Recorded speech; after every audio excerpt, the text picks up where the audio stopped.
Okay, so welcome everybody to Monday night session. This is on tribunal and red cards and yellow cards for field, boundary and goal. I'm your umpires coach, Simon Thompson. I have with me Scott Mooney. I'm going to be introducing Scott to discuss his role with the panel. So just obviously welcome all members, Scott. Thank you. Welcome members. Panel, thank you for joining me at my house. Come to me. So this is the thing. I'm prepared to bend over backwards here almost and bring Scott to come to my house and join me to be on Zoom rather than doing it in-house at, say, Hackham Oval. So, yeah, so we'll just we'll get underway in just a moment. I'm going to hand over to David Euthenbolt. Hopefully, David, I have got you on the Zoom call. You're going to discuss what it looks like for you and your role with obviously umpires representative. When someone reports somebody, they're going to get in contact with you, and then we're going to hand over to Scott as discussed. So take it away, David Euthenbolt. Okay, thanks, Simon, and welcome everybody. Just a quick update of where we're up to so far this year. We've had a grand total of 6 reports from both leagues. That's four Southern, 2 Great Southern. And that compared with 16 from the same period last year up to round 6. So, well, again, I think we're doing quite well. So that's good. And each report so far, I have been notified, and that included myself from a game yesterday. Generally speaking, what happens is when you get a report, your first obligation is to, where possible, fill out the paperwork at the ground. Now, I know that the last couple of years we've been able to do it with scheduler or whatever it was called. We can't do it that way this year. So theoretically, all clubs, Southern and Great Southern, should have reporting forms. Simon, have you got one with you at the moment? No, I've only got one that's completed. I don't have a blank to share. That's all right. So they should be available at all grounds. If not, let me know. And if you can't do one at the ground, let me know and I'll send you one to complete. Email back to me and I'll send it to the league. I spoke to Malcolm Martin, talking Southern at the moment. Spoke to Malcolm Martin about 2 weeks ago when it became obvious that a lot of grounds aren't supplying paperwork or forms for reports, yellow cards, so forth. He did email me a form which I've emailed to David Curran. I'm not sure whether he sent them out, so you just run a copy off and use them as you can. So anyway, cut a long story short, you've reported somebody, you filled the paperwork in or you haven't, give me a ring.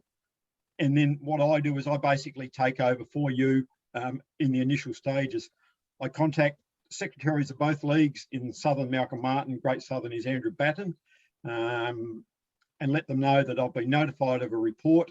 And what happens from there is they will do what they do, and we'll get on to Scott to discuss that a bit later. And once they've notified me whether you are required at a tribunal or not required at a tribunal, I will let you know at the first instance. Generally speaking, and I hate to talk so much, generally speaking, you should be notified by mid-afternoon on a Monday whether you are required.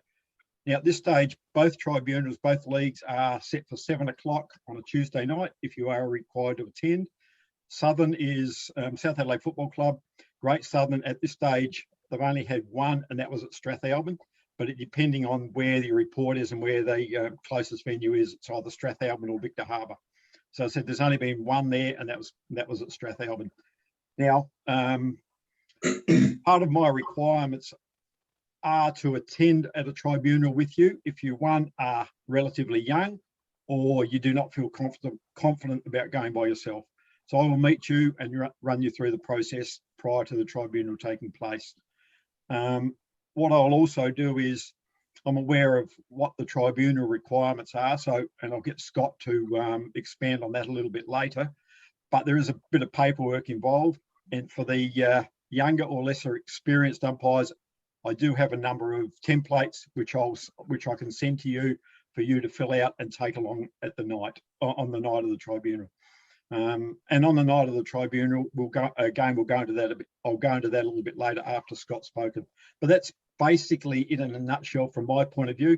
So the first thing you do is let me know, and then I'll let you know by Monday afternoon whether you are required to attend or not required to attend a tribunal. Is that, anybody got any questions about that initial stages? Thank you. Simon, Silence. you happy is with that? golden. Hey, You no happy question? with that explanation at this stage? Yeah, it's fantastic. As I said, if you feel like you're not being supported, we want to hear from you. There's no point leaving it weeks gone by. So I had a report, I didn't do anything about it weeks gone by. I want us to be on top of it. It's got to happen. A report has to happen in the game at the quarter time break as early as convenient. And obviously, if your boundary or goal, we want to be able to support by the field umpire that's in charge, either one of them or three of them, if we have three umpires in any sense, that is supporting them to be able to notify the players that are involved in the incident that have been reported. Obviously, issue a red card. We need to weigh up, and we're going to discuss that a bit more, aren't we, Scott, around severity and impact and that sort of thing. We'll run through that in a moment. But just from a match management perspective and post-match that we are able to give the right information, we'll get to that, but making sure you feel supported is the key. And that's where David comes in with regards to this process. All right, so that's why we put it out there as far as the information on whether it be emailed out for round appointments or in Facebook as well. If you're on Facebook, we've got it in there as well. But just knowing that you aren't doing this alone. Go for it. Sorry, Simon, just one other thing. Also, club goal umpires in the Great Southern, if you get a report, get them to contact me, and again, I'll run through that information with them. It happened earlier on in the season. A Great Southern goal umpire reported somebody. I was able to supply him with all the information, all the documents that required, and he was required to attend the tribunal in person. Thankfully, it was at Strathalbyn, and he was happy to go by himself. And so yeah, where the good umpires involved there, support the club goal umpire with that process. Yep, thanks. All we ask of you, so we can help them as well. David, all right. David, can you explain the procedure with the boundaries? Because that's a little bit different what they have to do when they want to report. I think Simon's just gone through that. I didn't think it was that clear. I'll hand that one on to Simon as being the coach. So for boundary, Gary, if a boundary has a report they want to make, they have to notify the field umpire. Yes, thanks, Dave. To let the player know that the player has been reported. What for? You know, what is the nature of the report? Notify the player that it's the receiving end of, you know, whether it's a striking and the player, you struck this person, it was reported. So the field umpire is to support the boundaries in that case. Yeah, but the report has to be made at the end of the quarter. So you have to explain, you don't wait to the end of the game. It's the end of the quarter. We go to the field umpire, then we approach the player to tell him he's reported. Unless it's in the fourth quarter, which is the end of the game. Yeah. Yes, correct. That's what I stated earlier, Gary. Yes. Hopefully clear enough, clear as mud. But at the break, quarter time break, make sure we get that sorted out. Don't leave it for a week or so. All right. Any other comments, questions? Yeah. Have you got any rule books yet? Up-to-date rule books? No, using last year's rules, still applicable. Yep. But keep Googling. Yeah. Have you got a stash available for each umpire? No, we're saving trees. Is it worth then just maybe getting each club to have one on hand so they can put it in the umpire's room? Yeah, most of us have it on our phones. We're going to be able to do the email through and go back to the car, get the rules, have it there. I mean, I could go through a lesson on Google Drive. You can save your rule book in Google Drive. You bring it up, you go copy paste, done. But when we're writing things out as report to go, it's a reference point, and obviously we'll support you where we can when we've got those necessary books supplied. But at this stage, it's a secretary question, David Curran. We haven't been issued or received any, and it's not something that if David Curran's on the line, could chime in. Let us know. They're not that easy to get hold of, so I think the phone's probably the easiest way to get hold of the rules on there. Even us commissioners have a bit. There you go. Speak up. Yes, yeah. So even us commissioners, we get one copy, and it's just printed off by Malcolm, and that's what we go by. The rule books are very hard to come by. All right, so we'll get over to you now, Scott. Thanks. Want to tell us how long you've been with the league? Tell them a bit about you. Don't just chime in and go back like you did the meeting, right? Yeah. I was actually a director for over 10 years, and then Chris Lee invited me to be a commissioner, which is over 10 years ago now. This year I've actually been promoted, so to speak, to senior commissioner, one of the seniors, and I've enjoyed it. So me and David Uswell get on really well, so we work each other out.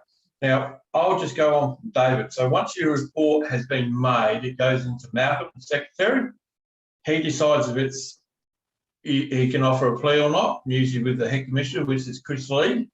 And then if it goes to us, okay, so you turned up at South Adelaide on the night or Great Southern's thing on the night, the tribunal secretary will come down and get you, all the parties involved. And then what will happen is we'll ask you to sit in certain spots and stuff like that. And then we'll ask the umpire to read his report and let us know, because normally you bring multiple copies, one to the advocate of the play you reported and 3 to the commissioners. So normally I'd bring 5 copies, because one for yourself as well.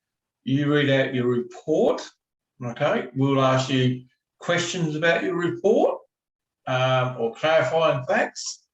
Now, this is most important. Don't say, I'm not sure, or maybe be precise, because if you're not sure, it puts doubt in our minds as commissioners.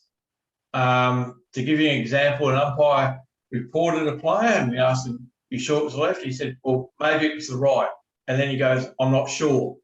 So that puts real doubt in our mind, saying, if you need to stop or gather yourself, just say, look, can I have a break and talk to David? We'll allow that. That's why David's there, to give you advice. And then going on to what the advocate does, he can only ask clarifying points of your testimony. You can't badger you can't ask opposing points. We'll pull them up on that and say, look, you can only do clarifying points, but he might do it in different ways. So he might ask you left hand, where we positioned, you sure it was the left, not the right. So he'll try and trip you up as well. Does that make sense to everyone so far? I'll just say, I'll chime in as well before we ask that question, Scott. Our position as a field umpire or a boundary or a goal is a witness account. So if we can be as clear and precise, as what Scott was alluding to, and as accurate with our note-taking, our record keeping, and then what we put into our report form, at the end of the day, we aren't concerned with the outcome. We're just looking at what we've seen on the day and able to provide that as a witness account, and then we're able to front up on the tribunal. It can be a very daunting task.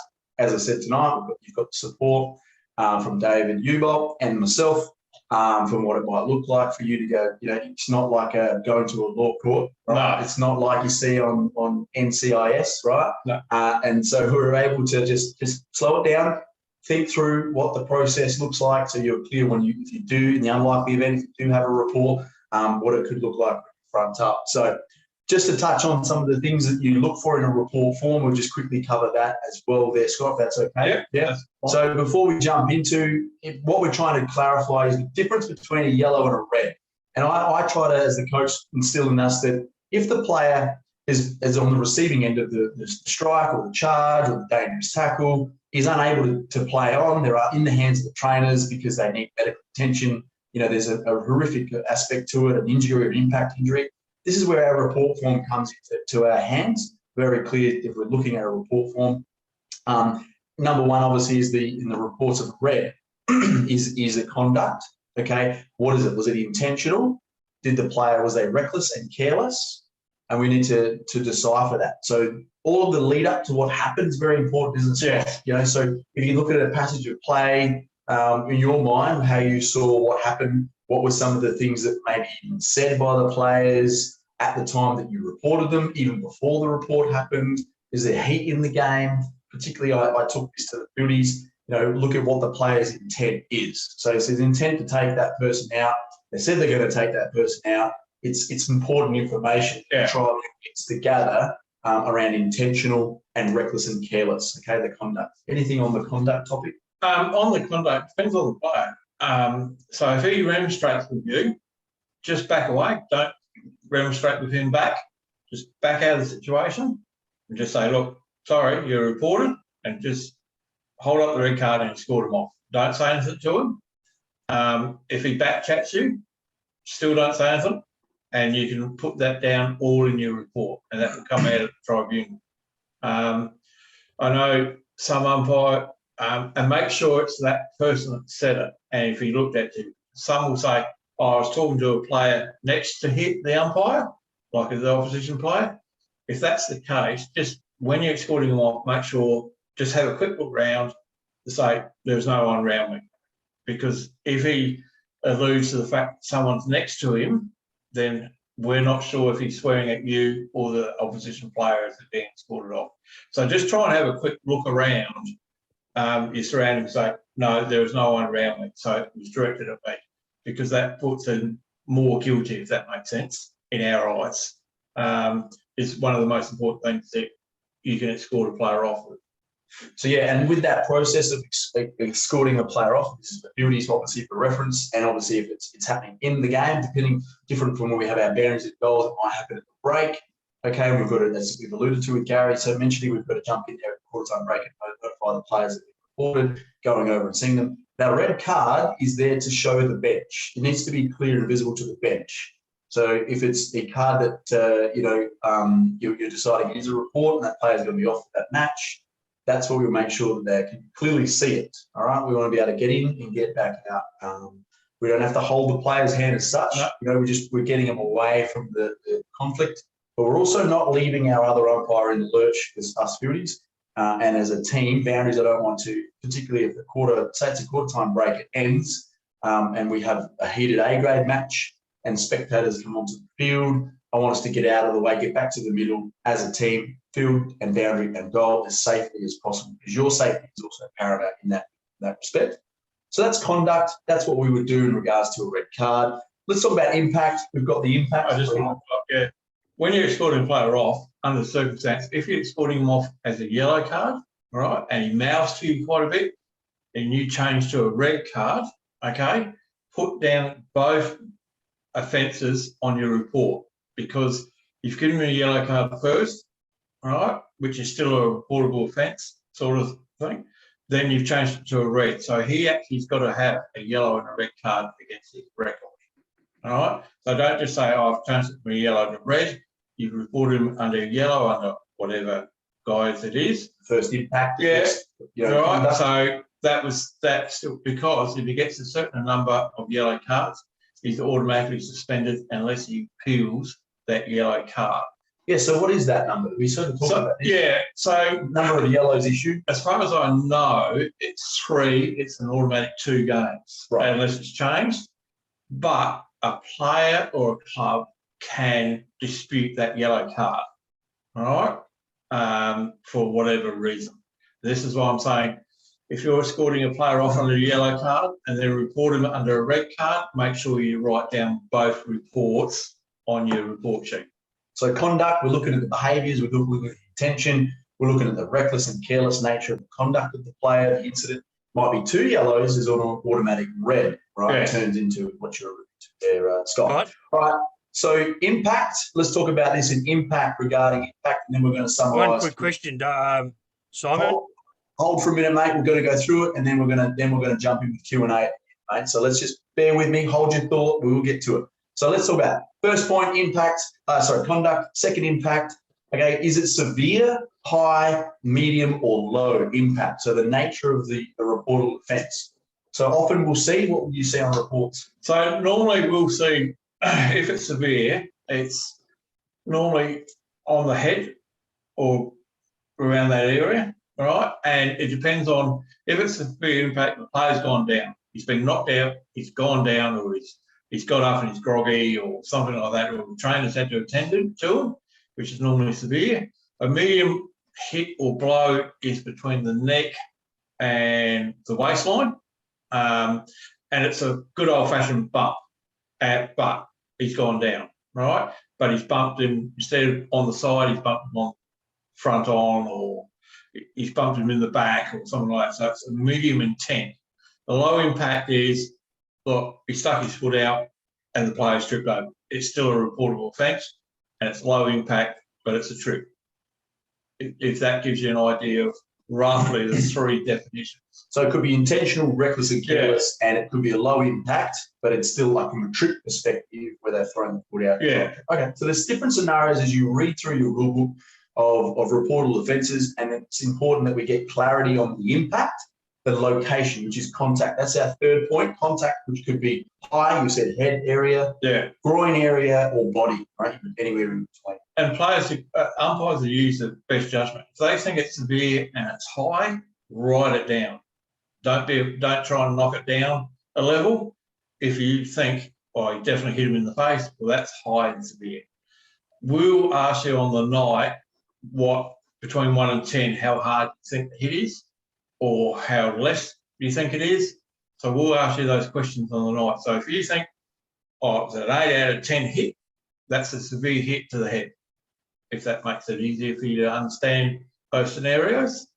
So injury as a result, the last point of this is point 4. Injury, was it yes, there was an injury, no, there wasn't an injury, or not known, right? So we don't know, we haven't, things have happened, we're not sure. There's also an opportunity to check in if the player has gone off, win the hand of the trainer, hasn't come back on, hasn't played the rest of the match.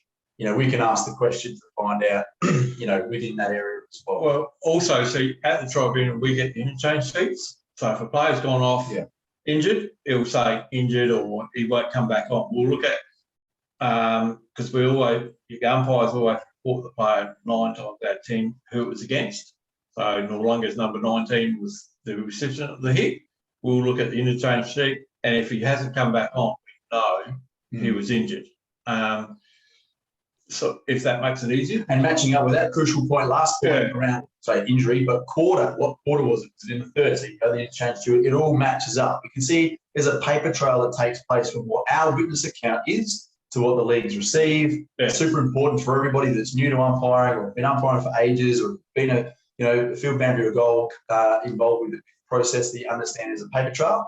And that's why we tick what's your role as well, field boundary or goal, who's making the report. So if it's one of the goalies, the field umpire supports them, but the goalie is making the report, and that's circled on the report form as well. So they're crucial parts of our report form. Makes your life a lot easier, no doubt. Now, I'm going to get anything else on that, Scott? If you mess up slightly, you put down, if you're a goal umpire, for argument's sake, and you put down boundary, we don't worry about that. We've got discretion at the tribunal. Some will bring up, well, he's a goal umpire, not the boundary. We'll just say, that's our discretion. We will not ignore that. So if you make a little slight error on your paperwork, don't be afraid to still submit it, and don't be afraid to say, oh, yeah, I did that. The tribunal has got discretion over those things. Okay, cool. All right, we're going to go to some questions before we jump into the next part. Go, Rolly. What's your question? Has it been answered? Yeah, Scott, I've got a couple of questions. One is the Southern Footy League, or the leagues over here, are allowing 2 charges to be put on the one sheet, correct? Normally, if it's different charges, try and put them on a different sheet. The only reason I suggested the yellow and the red on the same sheet is because you're escorting him off under a yellow card, and because he's abused you, you've done a red card, right? That would be fine on a same sheet because you've upgraded the charge, okay? But if you reported a player for striking and he's come off on a red card, right, and then he swears at you, report him under the 2 cards, different cards. Does that make sense? Because it's 2 different offences, if that makes it easier for you to work out. Yeah, my second one is I spoke to one of the guys, one of the tribunal guys, last year in relation to having the player that gets offended against appear at the tribunal as a witness. Has anything been done about that yet? Okay, so if a club calls up, we'll use a Christie Beach player headed Noarlunga player. I'm just pulling clubs out. And the Christie's player has pulled up the Noarlunga player as a witness. We can't do anything about that. We'll hear them out, but they're entitled to bring up any witnesses they like. We'll decide on the night if we want to hear it or not. And we know in the past some players have tried to collude it together and say, it was nothing. that's entirely up to the clubs who they call up. We can't do anything about that. We can only decide on the night if we'll hear that witness or not. Does that make it a bit more clearer for you? Yeah, just that although you report the player for some misdemeanour, the guy that's on the receiving end can sometimes make a difference at the tribunal in relation to said penalty, if anything. I didn't quite hear that. Can you repeat that, please? Yeah. Oh, hang on, I'll start that again. You go and report a player for whatever, okay? Yep. The guy that's on the receiving end would then become a witness. So why doesn't the league invite that player along to give his version of the incident? Okay, so normally what we go, okay. So it's the umpires who make the report, okay? So we go off the umpire. That if the umpire decides to pull them up, that's entirely up to him, but very unlikely. Clubs have reported it as a club report, right? And that's when that player will come up in the investigation in the club report, right? But if an umpire reports a player, 9 times out of 10, we just go off the umpire's written statement. Okay. Yeah, that's good. If a investigation is called for, that's where umpires and the player who was hit will come up to an investigation, and that will be decided by them. Or a club can fill it out, and the club can bring up that player as a witness. So if we're doing Christie's versus Noarlunga again, Noarlunga's reported that player because the umpire might have seen it. That Noarlunga player then comes up and acts like an umpire, if that makes it a bit easier to understand. Just a witness. Yeah. Yeah, he's All right. cleared it up. Thanks, Scotty. Thanks. No worries. Thanks, Rolly. Anybody else got any questions? Because we've got a couple we're going to roll through with. That's the Rolly. Just don't overcomplicate it, mate. The role of the umpire is just to give the evidence and leave the decision up to the tribunal, mate. Don't go too far. Yeah, we'll have a chat later. Hey, Simon, it's Nick here. Hey, can you make sure that next time Christie's play Noarlunga, I don't get that game? Sure, Nick. I'm busy normally most Tuesday nights. Jeez. Okay. Hypothetically. Yeah, I'll use Ladies and Renella next time then. Oh, there you go. Any other questions, comments around? We've got some we're going to jump into, but if you have got any, jump in now. What we've covered so far, just on what be good with what we covered so far between the yellow and the red cards. Obviously, yep. So Simon had a couple last year. Yes, mate. And it was had a couple last year. It was my goal umpires. And what had happened is he was appointed to the A-grade game, and he got there in the senior Colts and seen a report where the umpires that were on the ground missed it, but he played report. So have you explained if you're appointed to that game to that ground and you're an umpire, you can report if you see a reportable incident?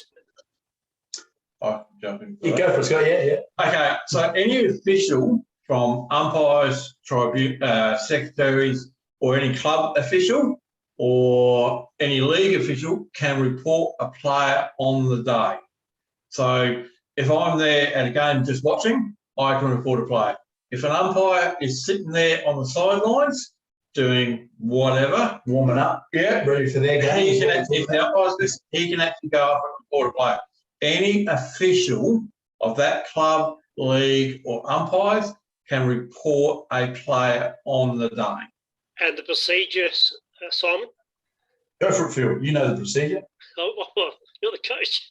So my situation would be I would go out to the field umpires and say that I've seen this. We need to go for a walk and tell the player basically he's been reported by such and such a person on site. That's how I'd do it. Exactly. We want goal umpires to do it if they were doing it. Correct? Yeah, we want to support each other. Exactly my opening line at the next break in play. Yep. Obviously, he's not going to walk in the middle of the ground of the game's going on. We're going to go in, break and play, make it happen, alert the field umpire because they're the ones in charge. This is what's the process, and we'll circle the appropriate paperwork with your name to it. Away you go. No props. Thank you. Good work, Phil. Good one.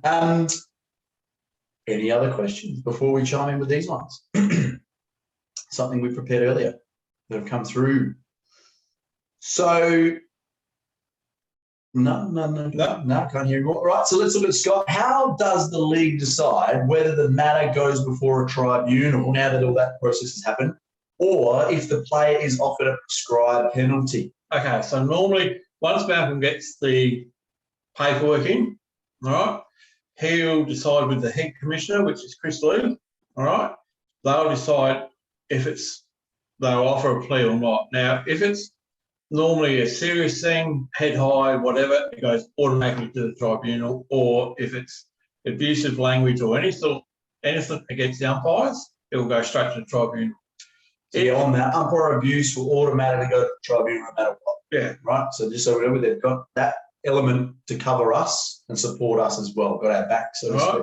So to give you an example, Phil, you're umpire on a game, you see a player trip another player, you report the player. Now, it's not a serious enough offence because he hasn't broken a leg or anything like that to go to tribunal. So if they'll offer him a plea, they'll look at, you've all seen the book where all the penalties are prescribed, the pubs have got that handbook, and they'll go, it's 3 matches. You can take an early plea of 2 matches, or you can go to tribunal. Then it's up to the player or the club to decide if they want to take the penalty or not.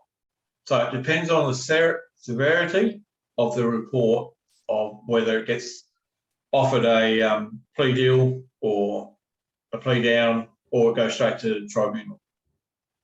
All right, so then in this same question, when the player admits a guilty plea, so they've decided that guilty plea at the tribunal hearing, then shouldn't the prescribed penalty apply and they should then disband the tribunal hearing? How does that look? No, what happens is a player could change his mind on the night, or the advocate says, no, we're going to change our mind, plead guilty, which is what's happened only 2 weeks ago.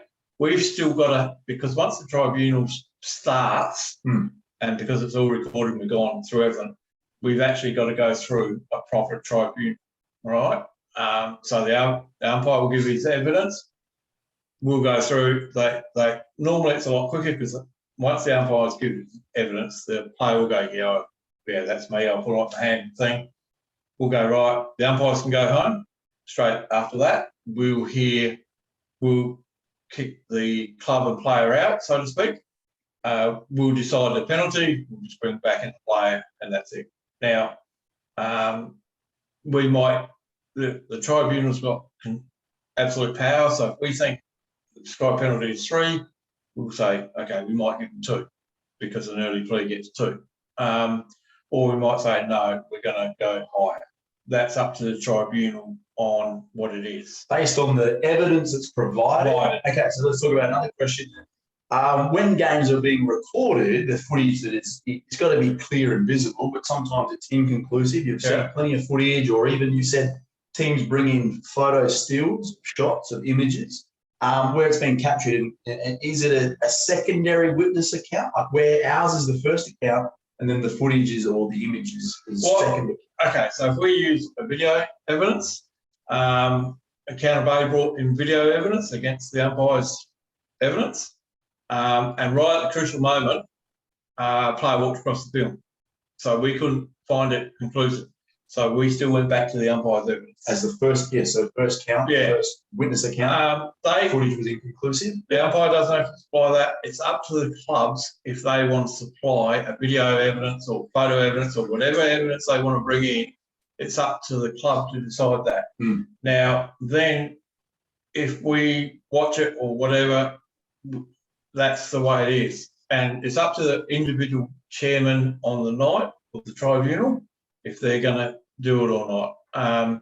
But normally, if you're going to bring in video evidence, you have to also notify the league because they've got to let other people know as well. And so with umpire notes, it's super important. If we're the first witness account, we're obviously with our notes. Is it important to bring those in? The trial is expecting us. So super important we bring in whatever notes that we have on the day, taken down on the day, that could be provided or in addition to? What not provided in addition to, what happens is, say a junior umpire is not sure, he's writing down his notes. Yeah. He's filled out a report, right, and his sheet.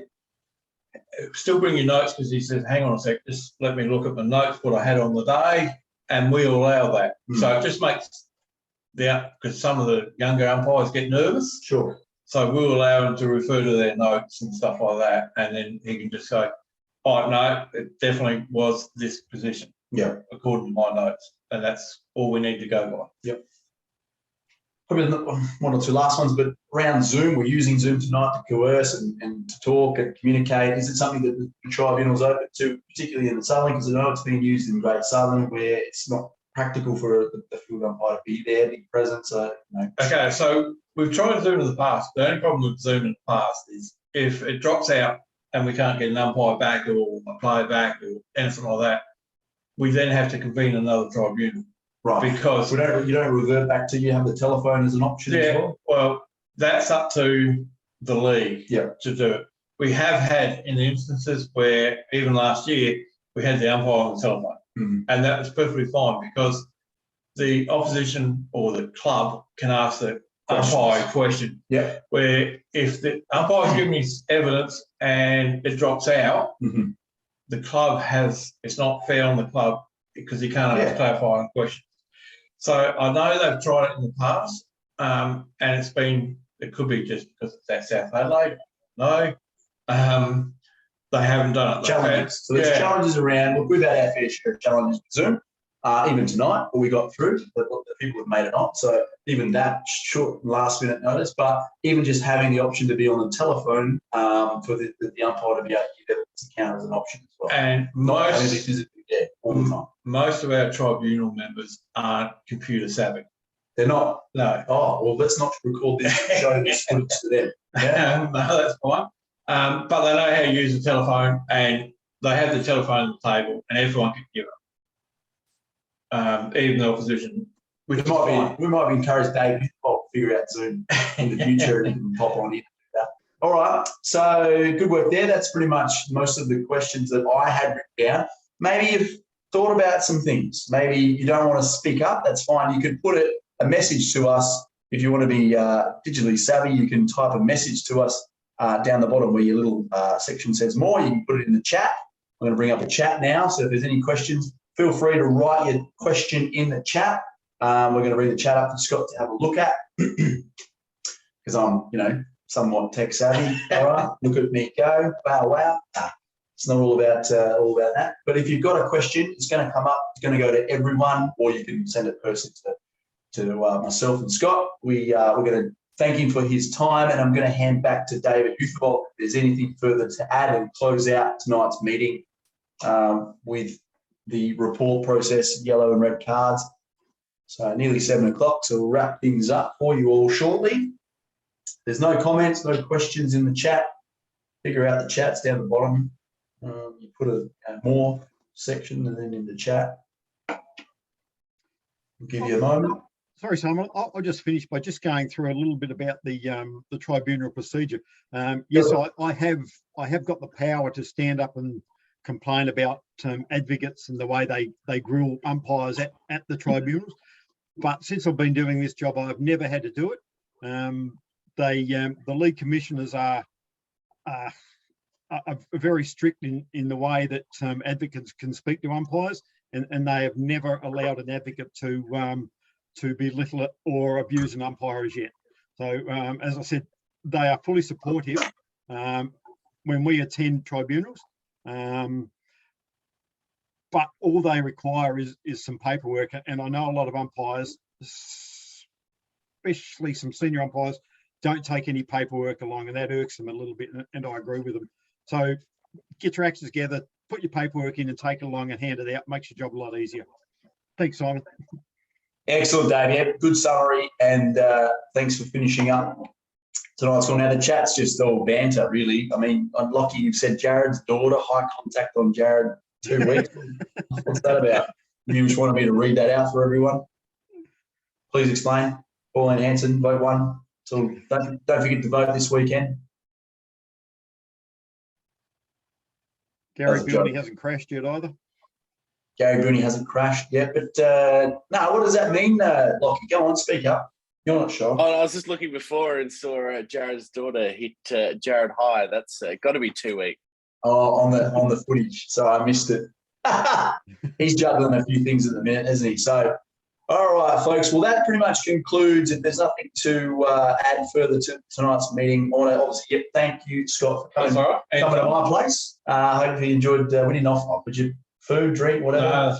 We'll have a beer now and call it a night, mate. Thanks, everybody. Have a great rest of the week. Stay safe, and we'll catch you either Wednesday night at Hackham or down with Gary in Cannock Bay.